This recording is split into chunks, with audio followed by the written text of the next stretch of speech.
How did Games Workshop come up with their own particular brand of savage forest-dwelling elves? Well, mainly and most obviously, they were heavily inspired by Tolkien's depictions in the Silmarillion, The Hobbit, and The Lord of the Rings. There are also some dashes of darker flavors from the Elric cycle novels and tidbits from early editions of Dungeons & Dragons. Let us dive right into these sources of inspiration and potentially even discover how the sources themselves came to be. I apologize ahead of time for the lack of scholarly rigor and organization the following section may contain. This is an extremely complicated topic an uneducated mind is attempting to cram into a YouTube video. The name the Wood Elves have given themselves, the ASRAI, is actually the name of a water-dwelling fairy from English folklore. A poem from 1872 named the ASRAI and its sequel, A Changeling, A Legend of the Moonlight, are our earliest records of these creatures. The poet, Robert Williams Buchanan, describes them as nature-loving spirits who would melt into water in the prolonged presence of sunlight. Other accounts state they often take the form of comely women with green hair and webbed feet or fishtails, luring unsuspecting marks to drown in their lakes with promises of lustful encounters, gold, and jewels. These tendencies are similar to how dryads are portrayed in Warhammer, except dryads are arboreal in appearance rather than aquatic, and they lure victims into the forest rather than bodies of water. The names of Tolkien's races are primarily derived from a line in an Old English poem named Beowulf, a line that may be mainly responsible for the fantasy races as we know them today. The line is Eotenes und Ylfe und Orkneys, meaning Ettins, giants, and elves and demon corpses, the latter of which refers to orcs. Eotenes means Ettin, which is an archaic term for giants, but Tolkien shortened the word to name his walking trees, creating Ents. The word Orkneys became orcs, and its demon corpse translation inspired their unclean, monstrous appearance. The mention of Ylfe, or elves, in Beowulf in turn comes from a long tradition in Germanic, Scandinavian, Celtic, and Gaelic folklore of beautiful, clever, fey creatures heavily associated with the natural world. Some of the earliest mentions of these creatures can be found in the Viking sagas. The Norse text Prose Edda in particular mentions elves of a mischievous nature that glow with a light more beautiful than the sun. These traditions, however, make no hard distinctions between what they label as elves and whom they designate as the gods, as is the case in Warhammer. In Norse mythology, the Vanir are gods whose domains include wisdom, foresight, fertility, and health, in contrast to the more combative Aesir, of which Thor, Odin, and Loki are famous members. The Norse god Freyr, classified as a Vanir god, rules over the land of Elfheim, which is the home of the Light Elves. But other sources use the terms Vanir and Elf interchangeably.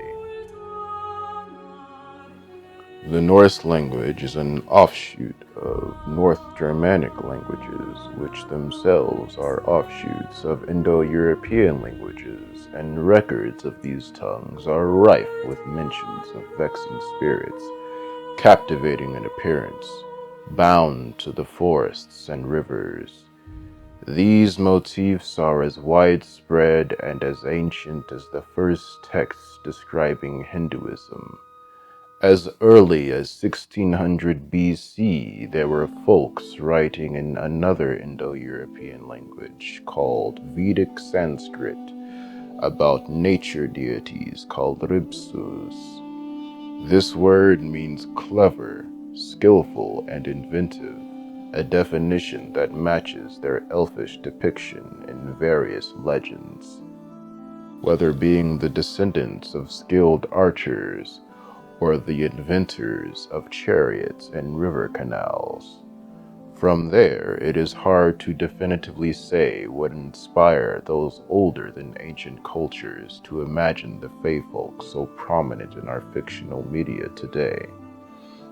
One theory I find particularly interesting, albeit discredited in the scholarly arena, is that elves, orcs, and other folkloric humanoids are the remnants of our ancestral memories from the prehistoric times, when humans lived amongst other species such as Neanderthals and Floresiensis, the former whom we dub as bigger, dumber, cavemanish versions of ourselves, and the latter literally nicknamed hobbits for their diminutive size.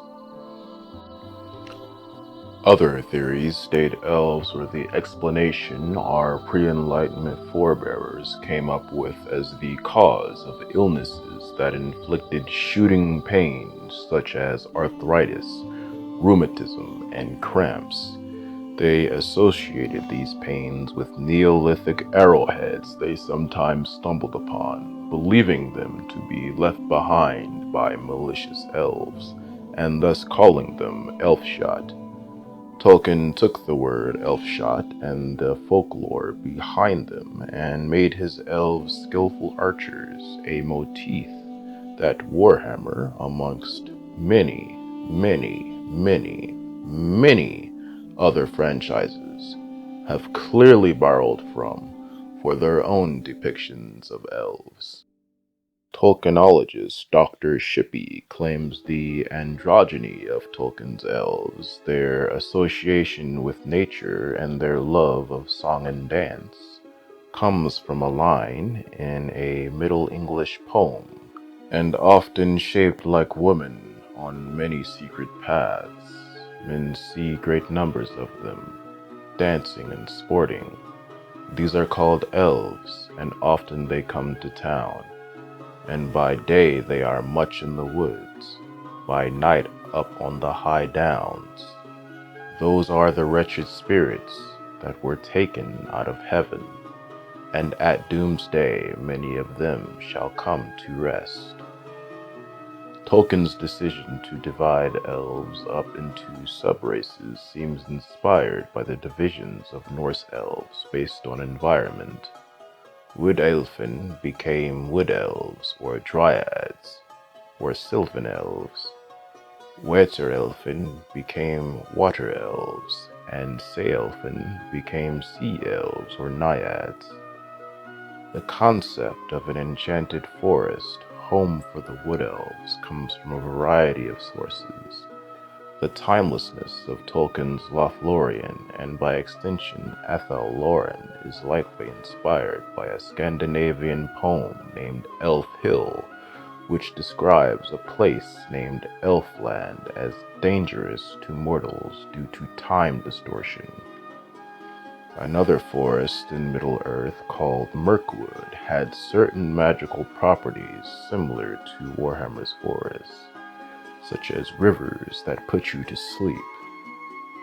Tolkien has also stated he enjoyed fictional stories of indigenous Americans and the enormous primeval forests they inhabited, written by authors such as James Fenimore Cooper during the literary era of Romanticism.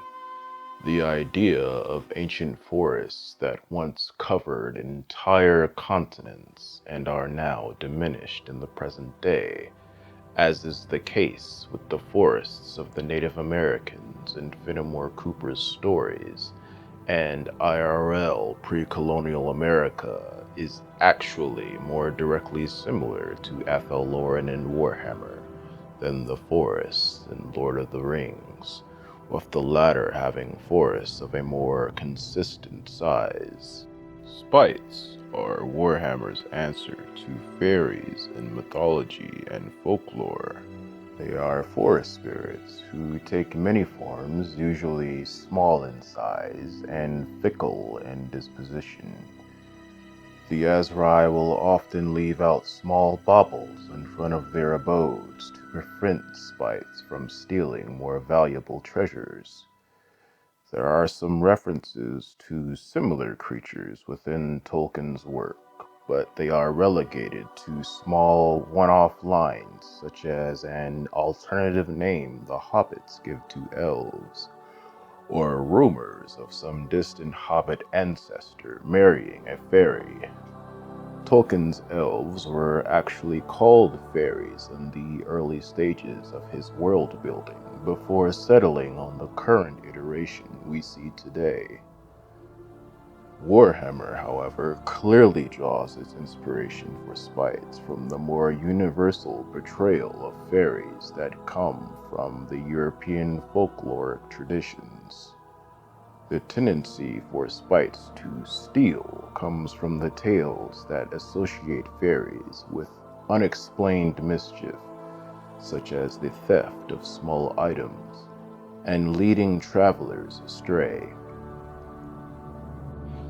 Spites who take more vicious forms are inspired by those fairies whom serious illnesses and sudden deaths were blamed for. An example of this is tuberculosis, which was once attributed to young men and women being enchanted and entrapped by fairies to dance late into the night, causing the youths to waste away during the daytime due to lack of rest. The Middle English lay Sir Orfeo introduces the idea of a Fey king who rules over an enchanted forest and periodically goes out on a hunt heralded by the horn he blows and is accompanied by hunting hounds. An almost one-to-one comparison for what happens in Tolkien's Mirkwood with the Sylvan Elf King Thranduil, and even more so, Orion's Wild Hunt in Athel, Loren. The Wild Hunt term specifically is a concept developed via the lens of comparative mythology in the late 1800s, through examining numerous medieval accounts of soul-raving chases, quote-unquote, consisting of mythological figures such as Odin, King Arthur, Cain, or the devil himself, leading packs of Valkyries, fairies, or elves in wild pursuit of anyone in their path. The etymology of the word Ent is the Old English word for giant, Entus, which is famously used in the same line of Beowulf that inspired the creation of his elves. They are the most direct inspiration for Warhammer's treatment, and Tolkien claims he was in turn also inspired by a line from Macbeth that goes, "Macbeth shall never vanquished be, until great Birnam Wood to high Dunsinane Hill shall come against him." Here, Shakespeare is referring to soldiers covering themselves in branches and leaves to approach a castle unnoticed. Tolkien was disappointed that these camouflaged soldiers were not actually walking, talking trees, and thus created Ents. Like treemen, Ents are trees that walk and talk, and Tolkien gave them the purpose of guarding their slower, more tree-like kin, known as Huorns.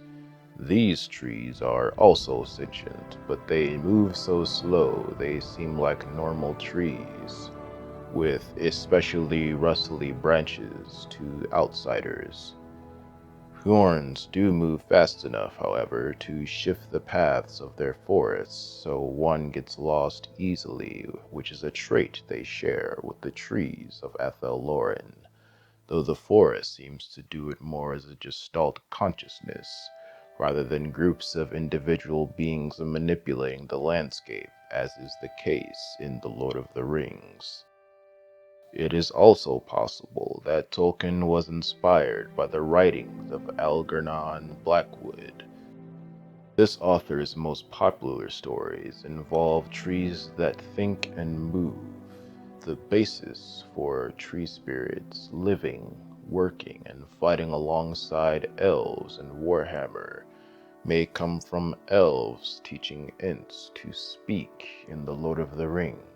In Warhammer, however, it is the forest spirits who teach wood elves how to sing architecture from trees, so there is a bit of an inverse comparison there. Dryads in Warhammer are, visually speaking, smaller versions of treemen that tend to the forests of Athel Loren. But in Greek mythology, where they are first mentioned IRL, they were known as spirits that had bonded with trees, often disguised as beautiful women. If we zoom out to a broader perspective of history and mythology, people have written about sentient trees and tree spirits for a very long time. In Persian legends, Alexander the Great is said to have walked in a sacred garden where a talking tree foretold that he would conquer all of India. One of Aesop's fables describes a forest of trees that caused their own demise by providing a man with a strip of wood. This man then went on to fashion an axe from that strip and cut down the entire forest. The woods causing harm to itself by helping a man is a motif that hangs heavy over the relationship described between the ASRAI and the forest spirits of Athel Loren. The Oak of Ages in Warhammer has roots that spread over the entire planet, a clear reference to Norse mythology's Yggdrasil, a tree so massive it supports our world and 6 others just as big upon its trunk, branches, and roots. Wood Elf war hosts in Warhammer are called werewolves.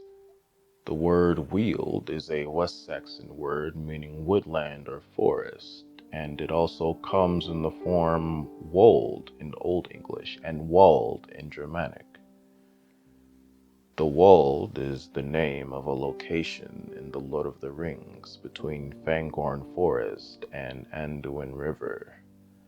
This place, however, has little to none of the trees its name would suggest. It is a barren land, with plains and sparse vegetation. Mage Queen Ariel's butterfly aspect is a direct reference to depictions of Shakespeare's fairy queen, Titania, as written in A Midsummer Night's Dream. Orion is an avatar of the elven hunter god Kurnos. The name is similar to Cernunnos, a Celtic god whose domain archaeologists have speculated to be nature, animals, and fertility. Like Cernunnos, Kurnos is also heavily associated with stags and dogs. Warhammer's Sundering is a civil war between the High Elves and the Dark Elves, ending in a section of their home continent, Ulthuan, splitting off along with the rebelling Dark Elves. In Lord of the Rings, however, the Sundering is just a word used to describe elven migration patterns in response to the Valar gods summoning them west, which is inspired by Tolkien's desire to provide an explanation to why in Norse lore the Dark Elves lived underground and have dark skin, and why the Light Elves live on the surface and are fair-skinned. In Warhammer and Lord of the Rings both, elves have a tendency to migrate and explore, becoming master seamen as a result. This is a trait Tolkien likely borrowed from the Celtic legends. According to the Labor Gabala Erin, or the Book of Invasions, 7 different groups of seafaring mortals and immortals discovered, invaded, settled, and resettled ancient Ireland again and again and again in a series of epic conflicts and complex diplomatic negotiations. Lord of the Rings' version of Wood Elves, called Sylvan Elves, are offshoots resulting from the migrations of the original elves, the same way Wood Elves in Warhammer are the descendants of those colonists of High Elves who chose to remain in Athel Loren after migrating from Othwan. The moral ambiguity of Warhammer's elves might seem to be at first one of the clearest distinctions from Tolkien's elves and their morally pristine presentation, particularly in the Peter Jackson movies. This is only true for Tolkien's elves after the end of the First Age in his writings. During the First Age, elves were dicks. There was an elf king, Feanor, who desired to leave Valinor for Middle-earth on a quest for vengeance against the wishes of the Valar gods. Feanor and his people, the Noldor, had no ships, so they petitioned the Teleri for use of theirs. The Teleri did not want to defy the Valar, and so refused. Thus, in stubborn desperation, did the Noldor attempt to steal the ships against their consent. In response, the Teleri threw rocks and shot arrows, which were intending to warn the thieves rather than kill them. They also threw Noldor off ships into the sea. They even attempted to blockade the escaping ships. While it is possible the Teleri were responsible for the first kill due to these actions, it was the Noldor under Feanor who drew their swords en masse at first. The resulting battle became known as the First Kinslaying, and Feanor, with his people, were forever barred from the lands of the Valinor by the gods Valar. The second kinslaying started after a dispute between Feanor's sons and the kingdom of Dryad over one of the precious jewels known as the Silmarils, also called the Second Sacking of Dryad. This conflict involved Feanor's sons slaughtering many fellow elves in the underground settlement known as the Thousand Caves. In the end, they were unable to retrieve the Silmaril due to the wearer's escape, making the entire endeavor an exercise in futility. There was Ael, also known as the Dark Elf, due to having darker skin and hair than his Sindarin kin, whose hair and skin usually took silver, gold, or blonde hues. Ael ensnared his would-be wife Eredhel in enchantments that lured her, alone and vulnerable, to his abode deep within the forests of Nan El-Moth. The subsequent interactions that led to their marriage and the birth of their son Maeglin can be described by the following disturbing quote from the Silmarillion. And I quote, "She was not wholly unwilling. To no one's surprise, the union that had begun with blatant abuse would result in an overall abusive relationship. Ael forbade Eredhel from ever seeing her family, and when she fled the marriage out of homesickness along with her son, Athel swore he would kill Macleod, while attempting to fulfill his oath in the eventual struggle. Athel ended up murdering Athel instead, who had used her body to shield Macleod from the javelin meant for their son. Macleod then went on to fall deeply in love with his own cousin Idril. So great was his infatuation with the woman that he sold his own kingdom out to Sauron's master Morgoth for the promise of ruling the kingdom alongside his cousin as his wife. There was the elf lord Turin, who married and had sex with his own sister Naenor, unaware of their true relationship. When Naenor discovered the blood they shared and that the unborn child growing within her was one conceived of incest, she threw herself into the gorge of Cabed-en-Ares. Turin discovered what had happened from Lord Brandir and then murdered him out of disbelief and blind rage, shortly before turning the sword on himself, committing suicide.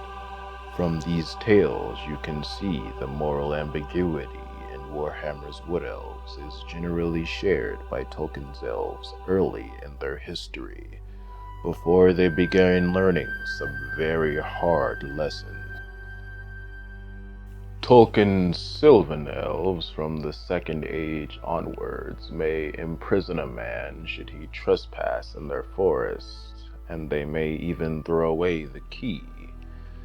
But the ASRAI are just as likely to help you on your quest as hunt you down for sport and then torture you to death like a child pulling legs from a spider. The strained relationship between elves and dwarves in Warhammer is similar to how things are in The Lord of the Rings. Tolkien's early elves actually hunted dwarves because they thought them animals at first, having encountered what were called petty dwarves, unaffiliated with any great houses. The races tend to clash over treasure, and the dwarves cutting down forests in both works of fiction, but they also will work together to fight off bigger threats such as orcs and goblins. Elven women in The Lord of the Rings can fight just as well as the males. However, it is still the males who primarily go to war. This stems from the belief that taking life interferes with the ability to create and preserve life. However, in Warhammer, female and male wood elves exist in equal numbers amongst the lower ranked soldiers, but the elite order of the Wild Riders are exclusively male, and the Sisters of the Thorn all female. Wood elves in Warhammer being slightly stronger in constitution than dark elves and high elves due to the more rough environment of Athel Loren is a callback to Dungeons & Dragons 1st edition's depiction of wood elves. They're also both reclusive and relatively neutrally aligned in D&D. Another race of woodland elves in Dungeons & Dragons called Krugak are smaller, thinner versions of Gygax's wood elves, specifically mentioned as being xenophobic and distrusting of even other kinds of elves. They are also known to rarely be found outside of their tribal lands, very similar to the ASRAI. Wood elves, being among the most powerful factions in regards to magic, is similar to Michael Moorcock's representation of the elfish Melnibonéans in his Eternal Champion series. The sadism streak Melnibonéans are known for is reminiscent of Warhammer Wood Elves' occasional penchant for torture. The diminishing nature of Warhammer's elf populations is another parallel to Tolkien, and he seems to have grandfathered in this concept naturally. from the progression of pagan gods into demons, and from demons into fairies or elves, and then into folk tales within the human psyche as Christianity spread across Europe.